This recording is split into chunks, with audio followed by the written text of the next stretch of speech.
सर्वेभ्य नमो नमः। आप पिछली वीडियो में हमने देखा था कि बताया गया था कि देवताओं की असीम शक्ति है, असीमित शक्ति के विषय में हमने पढ़ा था और मनुष्यों की जो है वह क्या है, सीमित है शक्ति।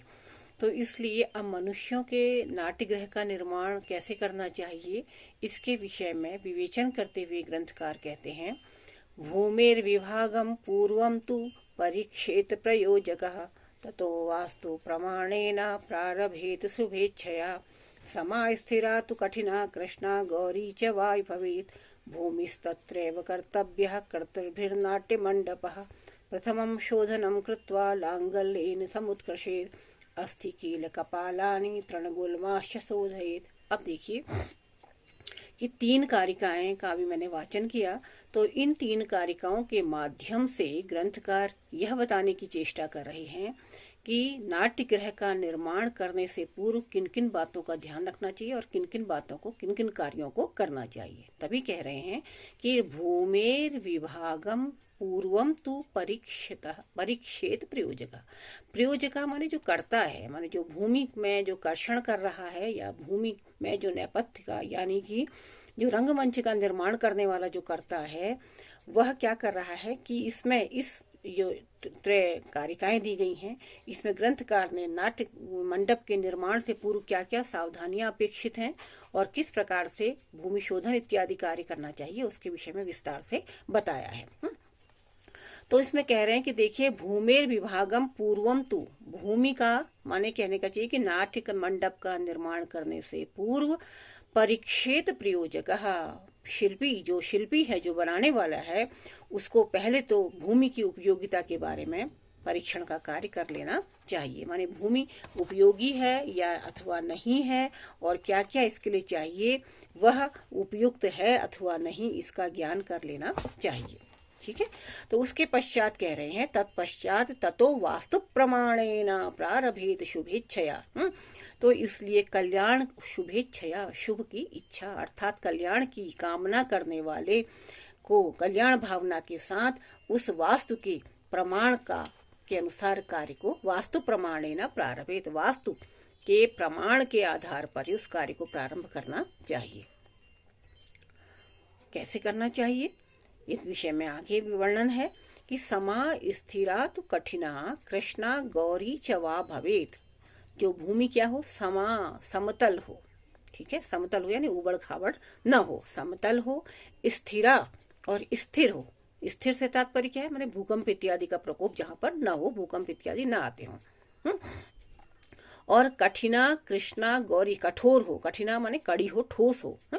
और कृष्णा गौरी चया भवेद, और इसका और जो भूमि है उसका वर्ण जो है वह कृष्णा अथवा कृष्ण वर्ण हो अथवा गौर वर्ण हो ना, काला अथवा भूरे से तात्पर्य यहाँ पर है, तो काला हो अथवा भूरा हो। भूमिस्तत्रैव कर्तव्यः कर्तृभिर्नाट्य मंडपः, और इस प्रकार की जो भूमि है उसको नाट्य के प्रयोक्ता जो हैं उनके द्वारा यहीं पर ही मंडप बनाना चाहिए। कैसे बनाना चाहिए, जो समतल भूमि हो, स्थिर भूमि हो, भूकंप आदि से रहित हो, कठोर भूमि हो, काली अथवा भूरी मिट्टी वाली जो भूमि है, ऐसी भूमि पर ही कर्ताओं को माने नाट्य रंगमंच का निर्माण करने वालों को नाट्य मंडप कर्तव्य, नाट्य मंडप बनाना चाहिए, रंगमंच का निर्माण करना चाहिए। अब जो भूमि तो मिल गई, जब इस प्रकार की भूमि मिल गई तो उसके बाद क्या करना चाहिए प्रथमम शोधनम कृत्वा, पहले उसका शोधन करना चाहिए, माने उसको साफ करना चाहिए। ठीक है, तो उसकी सफाई करनी चाहिए और कृत्वा करते ही सफाई करके क्या करना चाहिए, लांगलेन समुत्कर्षेत, लांगल हल के द्वारा उसको समतल करना चाहिए, माने हल उसमें जुतवा देना चाहिए। हल जुतवा करके अब हल का प्रयोग करने से क्या होगा, अस्थि कील कपालानि तृणगुल्माश्च शोधयेत्। भाई हल से जब खोदा जाएगा, उसको समतल किया जाएगा, उसमें हो संभवतः वहां पर कोई अस्थि हड्डी पड़ी हो, कोई कील पड़ी हो, कोई कपाल पड़े हो, अथवा घास है, लताएं इत्यादि यदि उसमें हो, यानी कि सामान्य भाषा में इसको झाड़ झंकार हम कह सकते हैं। तो इस प्रकार से कह रहे हैं कि वहां पर स्थित भूमि के कर्षण से, यानी कि भूमि को जब कर्षित किया जाएगा, किससे? हल से। तो जब हल से भूमि का कर्षण किया जाएगा तो उस समय कह रहे हैं कि स्थित जो हड्डी है, कील है, कपाल है अथवा झाड़ इत्यादि जो है उनको साफ कर देना चाहिए। ठीक, तो भूमे विभाग से अभिप्राय, यहाँ पर भूमे विभाग शब्द आया है, तो इससे क्या तात्पर्य है कि ऐसी भूमि, वह भूमि का वह भाग जिस पर कि नाट्य मंडप का निर्माण किया जा रहा है। अब ये वास्तु प्रमाणेन कहा है, वास्तु, तो वास्तु शास्त्र अर्थात भवन निर्माण में प्रयुक्त शास्त्र का वाचक यह वास्तु शास्त्र है। प्राचीन काल में यह अध्ययन का स्वतंत्र विषय है। अब भी जो नई शिक्षा नीति आ रही है उसमें भी वास्तु शास्त्र को एक पाठ्यक्रम के रूप में निर्धारित किया गया है। संभवतः आगे जाकर हमें उसके विषय में जानकारी होगी। तो ये प्राचीन काल में जो एक स्वतंत्र अध्ययन का विषय था, तो और ये वास्तु से यहाँ पर तात्पर्य है। उसमें वास्तु को बहुत अधिक महत्व दिया जाता, तत्कालीन समाज में वास्तु को बहुत अधिक महत्व दिया जाता था। तो स्थिरा से तात्पर्य माने स्थिरा का भी मैंने आपको बताया, जो भूकंप इत्यादि का प्रकोप जहाँ पर न हो, स्थिर भूमि हो। अब आगे क्या कह रहे हैं देखिए, शोधयित्वा वसुमतिम प्रमाणम निर्दिशेत ततः त्रीणि उत्तराणि सौम्यम च विशाखापि च रेवती हस्ततिष्यानुराधाश्च प्रशस्ता नाट्यकर्मणि पुष्य नक्षत्र योगेन शुक्लम सूत्रम प्रसारयेत् कार्पासं बाल्बजं च वापि मौंजं वाल्कलमेव च सूत्रं बुद्धिस्तु कर्तव्यं यस्य छेदो न विद्यते अर्धछिन्ने भवे सूत्रे स्वामिनो मरणध्रुवं त्रिभागाश्छिन्नया रज्ज्वा राष्ट्रकोपो विधीयते छिन्नायां चतुर्भागे प्रयोक्तुर्नाश उच्यते हष्टात् प्रभष्टया वापि कश्चित् अपचयो भवेत् तस्मान्नित्यं प्रयत्ने रजुग्रहणमिष्यते कार्यं चैव प्रयत्नेन मानं नाट्यगृहस्तु मुहूर्तानुकूलेन तिथ्यासु करेण च ब्राह्मणस्तरयित्वा तु पुण्याहं वाचवे तथा। अब देखिए, ये जो इतनी कारिकाएं मैंने अभी बोली, तो ये 7 कारिकाएं मैंने एक साथ आपके सामने पढ़ी। वो इसलिए पढ़ी हैं क्योंकि इनका एक दूसरे से समन्वय है। तो समन्वय है, और अगर हम आधी कारिकाओं का वाचन करते तो उसमें क्रिया का अभाव होने के कारण वो वाक्य पूरा नहीं हो पाता। तो अब समग्र को अब इन 7 कारिकाओं के माध्यम से आप क्रमशः देखिए कि शोधयित्वा वसुमतिम प्रमाणम निर्दिशेत ततः। शोधयित्वा माने शोधन करके, साफ सफाई करके, किसका? वसुमतीम, वसुमती पृथ्वी का है। और फिर क्या करें? प्रमाणम निर्दिशेत तथा, प्रमाण का निश्चित कर लें, माने किस प्रमाण में क्या बनना है, क्या लगना है, इसका आप पूरा इसको अच्छी तरह से जान लें। त्रीणि उत्तराणि सौम्यम च विशाखापि रेवती। अब ये नक्षत्रों का यहाँ पर वर्णन किया गया है कि 3 नक्षत्र माने सौम्य, विशाखा और रेवती, ये जो नक्षत्र हैं, इसके अतिरिक्त हस्य तिष्यानुधाश्च प्रशस्ता नाट्यकर्मणि। तो अब इसमें 3 नक्षत्र इन्होंने गृह निर्माण में जो शुभ नक्षत्र बताए हैं वो 3 उत्तरा से युक्त, अर्थात कौन कौन सी हुई? उत्तरा आषाढ़ा, उत्तरा फाल्गुनी और उत्तरा भाद्रपदा। ये 3 कह रहे हैं कि ये 3 उत्तरा से युक्त जो ये 3 नक्षत्र हैं ये तो हैं ही। इसके अतिरिक्त क्या क्या हैं? हस्य तिष्यानुराधाश्च, फिर मृगशिरा, विशाखा, रेवती है, हस्त और तिष्य और अनुराधा पुष्य नक्षत्र के योग में क्या करना चाहिए? शुक्लम सूत्रम प्रसारयेत, श्वेत वर्ण के सूत्र को प्रसारित फैलाना चाहिए। नाभ जोग के लिए श्वेत वर्ण का सूत्र लेना चाहिए, माने सफेद रस्सी जो है उसको फैला करके नापना चाहिए कि कितना बनाना है। और इसका नक्षत्र क्या क्या बता दिए इन्होंने? 3 तो उत्तरा से युक्त बता दिए, उत्तरा आषाढ़ा है, उत्तरा फाल्गुनी और उत्तरा भाद्रपद। इसके अतिरिक्त और क्या नक्षत्र बताए हैं? मृगशिरा, विशाखा, रेवती, हस्त, तिष्य और अनुराधा और पुष्य नक्षत्र, माने ये सब के सब नक्षत्र जो है वो शुभ हैं कह रहे हैं। तो इनके योग में इनके योग में क्या करना चाहिए? श्वेत वर्ण को, माने श्वेत रस्सी को से सूत्र को, जो श्वेत वर्ण का जो सूत्र है अथवा श्वेत वर्ण की जो रस्सी है उससे विस्तारित करना चाहिए, माने उसको फैला करके नाप जोग करनी चाहिए। अच्छा, अब इतना तो बता दिया। अब इसमें कह रहे हैं कि वो सूत्र भी किसका होना चाहिए, उसके विषय में कह रहे हैं कार्पासम बालबजम मौंजवाल कलमेव च। वो क्या होना चाहिए? सूत्र है कार्पासम, कपास और बालबजम बल्ब से बने हुए यानी कि ऊन, ठीक है, मूंज से बने हुए हैं। और वालकल माने छाल, मूंज से बने हुए किसी वृक्ष की छाल से निर्मित होना चाहिए।